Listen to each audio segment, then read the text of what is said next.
പഹൽഗാം ഭീകരാക്രമണത്തിന് തിരിച്ചടി നൽകാൻ സൈന്യത്തിന് പൂർണ്ണ സ്വാതന്ത്ര്യം നൽകി പ്രധാനമന്ത്രിയുടെ നേതൃത്വത്തിൽ ചേർന്ന പ്രത്യേക സുരക്ഷായോഗം. ഇന്ത്യയുടെ മറുപടി സൈന്യത്തിന് തീരുമാനിക്കാമെന്ന് പ്രധാനമന്ത്രി നരേന്ദ്രമോദി വ്യക്തമാക്കി. ഏത് സമയത്ത് ഏത് തരത്തിലുള്ള മറുപടിയെന്ന് സൈന്യത്തിന് തീരുമാനമെടുക്കാം. അതേസമയം പ്രധാനമന്ത്രിയുടെ വസതിയിൽ വീണ്ടും യോഗങ്ങൾ തുടരുകയാണ്. കേന്ദ്ര ആഭ്യന്തരമന്ത്രി അമിത്ഷാ, പ്രതിരോധ മന്ത്രി രാജ്നാഥ് സിംഗ് എന്നിവർ പങ്കെടുത്ത യോഗവും ചേർന്നു. അതിനു പിന്നാലെ RSS മേധാവി മോഹൻ ഭാഗവതുമായി പ്രധാനമന്ത്രി ചർച്ച നടത്തുകയാണ്. നാളെയും യോഗങ്ങൾ ചേരും. പിയ സുനിലുണ്ട് കൂടുതൽ വിവരങ്ങളുമായി. പിയ സുനിൽ, അടിയന്തരമായിട്ടുള്ള യോഗങ്ങളാണ് നടക്കുന്നത്. അതിൽ ഉന്നതതല യോഗം എന്ന് തന്നെ നമുക്ക് പറയാം. പ്രധാനമന്ത്രി, പ്രതിരോധ വകുപ്പ് മന്ത്രി, ആഭ്യന്തര വകുപ്പ് മന്ത്രി അമിത്ഷാ എന്നിവരുമായിട്ടുള്ള കൂടിക്കാഴ്ച. അതിനു മുമ്പ് സൈനിക മേധാവികളുമായിട്ടുള്ള കൂടിക്കാഴ്ച. സൈന്യത്തിൽ പൂർണ്ണ വിശ്വാസമർപ്പിച്ചുകൊണ്ട് സൈന്യത്തിന് പൂർണ്ണ പ്രവർത്തന സ്വാതന്ത്ര്യം നൽകുകയാണോ പ്രധാനമന്ത്രി? ഇത് നൽകുന്ന സൂചന എന്താണ് PR സുനിൽ?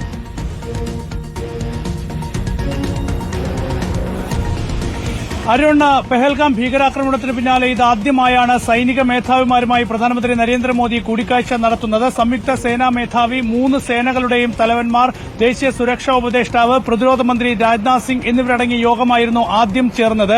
1.5 മണിക്കൂറോളം സമയം ഈ യോഗം നീണ്ടുനിന്നു. ഈ യോഗത്തിലാണ് സൈന്യത്തിന് പൂർണ്ണ സ്വാതന്ത്ര്യം പെഹൽഗാം ഭീകരാക്രമണത്തിന് മറുപടി നൽകാൻ പ്രധാനമന്ത്രി നരേന്ദ്രമോദി നൽകിയത്. സൈന്യത്തിന്റെ ശേഷിയിൽ പ്രധാനമന്ത്രി പൂർണ്ണ വിശ്വാസം പ്രകടിപ്പിച്ചു. ഏത് സമയത്ത് എങ്ങനെ എപ്പോൾ ആക്രമണം നടത്തണം, തിരിച്ചടി നൽകണം എന്നത് സൈന്യത്തിന് സ്വതന്ത്രമായി തീരുമാനിക്കാം എന്നാണ് യോഗത്തിൽ പ്രധാനമന്ത്രി നരേന്ദ്രമോദി വ്യക്തമാക്കിയത്. പെഹൽഗാം ഭീകരാക്രമണത്തിന് ഏതറ്റം വരെയുമുള്ള മറുപടി നൽകാം. ആ മറുപടി എന്താകണം, എങ്ങനെയാകണം എന്നുകൂടി സൈന്യത്തിന് തീരുമാനിക്കാം എന്നാണ് പ്രധാനമന്ത്രി ഇപ്പോൾ വ്യക്തമാക്കിയിരിക്കുന്നത്. അങ്ങനെ ഇന്ത്യൻ സൈന്യത്തിന് പെഹൽഗാം ഭീകരാക്രമണത്തിന് മറുപടി നൽകാൻ എല്ലാ സ്വാതന്ത്ര്യവും ഇന്നത്തെ യോഗത്തിൽ പ്രധാനമന്ത്രി നരേന്ദ്രമോദി നൽകിയിരിക്കുകയാണ്. അതിനുശേഷം RSS മേധാവി മോഹൻ ഭാഗവത്തുമായി കൂടി പ്രധാനമന്ത്രി നരേന്ദ്രമോദി കൂടിക്കാഴ്ച നടത്തി. ഇപ്പോഴും മോഹൻ ഭാഗവത്ത് പ്രധാനമന്ത്രിയുടെ വസതിയിൽ തുടരുകയാണ്. ഞാനിപ്പോൾ നിൽക്കുന്നത് പ്രധാനമന്ത്രിയുടെ വസതിക്ക് മുൻപിൽ തന്നെയാണ്. ഏതായാലും മോഹൻ ഭാഗവത്തിനെ വിളിച്ചു വരുത്തി മോഹൻ ഭാഗവത്തുമായി ഈ വിഷയത്തിൽ ചർച്ച നടത്തുകയാണ്.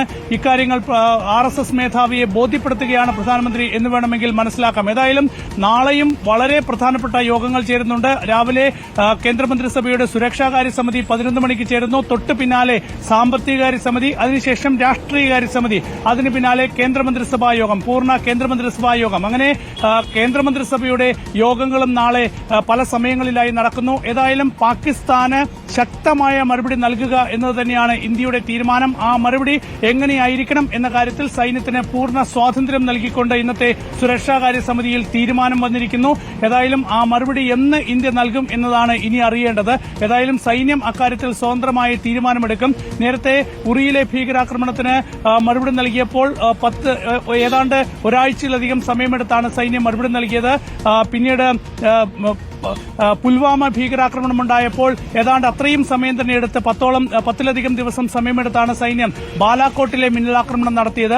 ഏതായാലും അതിന് സമാനമായ രീതിയിൽ കാര്യമായി ഇക്കാര്യത്തിൽ തന്ത്രങ്ങൾ ആസൂത്രണം ചെയ്ത് കൃത്യമായ സമയത്ത് തിരിച്ചടി നൽകാൻ തന്നെയാണ് ഇന്ത്യയുടെ ആലോചന. ഏതായാലും ആ വിഷയത്തിൽ നീക്കങ്ങൾ വളരെ ശക്തമായി ദില്ലി കേന്ദ്രീകരിച്ച് നടക്കുന്നു എന്നതിന്റെ സൂചനയായി നമുക്ക് പ്രധാനമന്ത്രി വിളിക്കുന്ന യോഗങ്ങളെ വിലയിരുത്താം. ഒപ്പം തന്നെ കേന്ദ്രമന്ത്രിസഭയിലും ഈ വിഷയം ചർച്ച ചെയ്ത് ഈ കേന്ദ്രമന്ത്രിസഭയിൽ കൂടി ഈ വിഷയം പല തട്ടുകളിലായി, പ്രത്യേകിച്ച് സുരക്ഷാകാര്യ സമിതി, സാമ്പത്തികകാര്യ സമിതി, രാഷ്ട്രീയകാര്യ സമിതി, ഈ യോഗങ്ങൾ കൂടി വിളിച്ച് ഈ കാര്യങ്ങളൊക്കെ തന്നെ എല്ലാവരെയും ബോധ്യപ്പെടുത്തി മുന്നോട്ട് പോകാൻ തന്നെയാണ് പ്രധാനമന്ത്രിയുടെ തീരുമാനം. ഏതായാലും ഒരു യുദ്ധത്തിലേക്ക് പോകുന്നതിന് പകരം തീർച്ചയായും ഈ ഒരു ഭീകരാക്രമണത്തിന് ആ നിലയിൽ ശക്തമായ മറുപടി നൽകുക, സൈനിക തലത്തിൽ തന്നെ ശക്തമായ മറുപടി നൽകുക, ആ രീതിയിലാണ് ഏതായാലും ചർച്ചകൾ മുന്നോട്ട് പോകുന്നത്. ഒപ്പം ആഗോളതലത്തിൽ വിവിധ രാഷ്ട്രങ്ങളുടെ, ഏതാണ്ട് എല്ലാ രാഷ്ട്രങ്ങളുടെയും പിന്തുണ ഈ വിഷയത്തിൽ തേടുക എന്നൊരു നീക്കം കൂടി ഇപ്പോൾ ഇന്ത്യ നടത്തുന്നുണ്ട്. PR സുനിൽ, ഇതിൽ ഏറ്റവും ശ്രദ്ധേയമായ കാര്യം നമ്മൾ ഉറിയിൽ കണ്ടതാണ്, പുൽവാമയിൽ കണ്ടതാണ്. ഇത്തരം സൈനിക നീക്കങ്ങൾക്ക് തൊട്ടു മുന്നോടിയായി ഉന്നതതല യോഗം ചേർന്ന് പ്രധാനമന്ത്രി സൈന്യത്തിന് ആ പൂർണ്ണ ചുമതല നൽകും. അത് ഏതെങ്കിലും തരത്തിലൊരു പൂർണ്ണ യുദ്ധത്തിനല്ല, പകരം വളരെ സെലക്റ്റീവായിട്ടുള്ള ടാർഗറ്റഡ് മിലിറ്ററി ഓപ്പറേഷൻസിന് ലക്ഷ്യം വെച്ചിട്ടുള്ള പ്രത്യേകം മിലിറ്ററി ഓപ്പറേഷൻ, സൈനിക നീക്കത്തിനാണ് ഇത്തരം സാഹചര്യങ്ങളിൽ അനുമതി നൽകുക. അതിന്റെ രീതി അവർക്ക് തീരുമാനിക്കാം. അത് സർജിക്കൽ സ്ട്രൈക്ക് വേണമോ, ടാർഗറ്റഡ് അസാസിനേഷൻ വേണമോ, അതല്ല മറ്റേതെങ്കിലും തരത്തിലുള്ള നീക്കം വേണമോ എന്നത് ഈ സൈനിക മേധാവിമാർക്ക് ഒരുമിച്ചിരുന്ന് തീരുമാനമെടുക്കാം.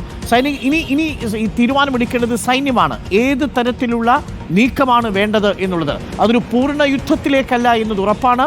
പക്ഷേ അതിർത്തി കടന്ന് ഇന്ത്യയുടെ സൈനികാക്രമണത്തിന് പച്ചക്കൊടി കാട്ടിയിരിക്കുന്നു എന്ന് വേണമെങ്കിൽ നമുക്ക് പറയാം, അല്ലേ?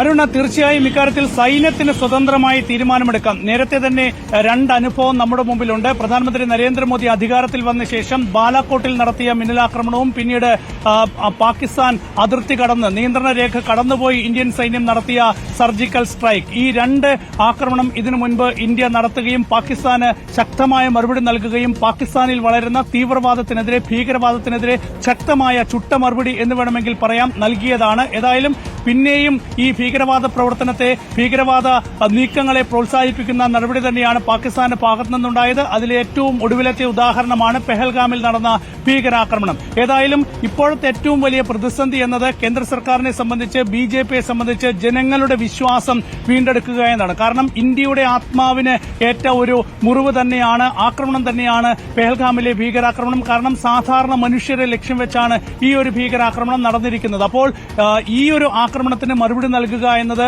രാഷ്ട്രീയമായി കൂടി ബിജെപിയെ സംബന്ധിച്ചും കേന്ദ്ര സർക്കാരിനെ സംബന്ധിച്ചും വളരെ പ്രധാനപ്പെട്ടതാണ്. എന്നാൽ അതൊരു യുദ്ധത്തിന്റെ സാഹചര്യങ്ങളിലേക്ക് പോകാനും പാടില്ല.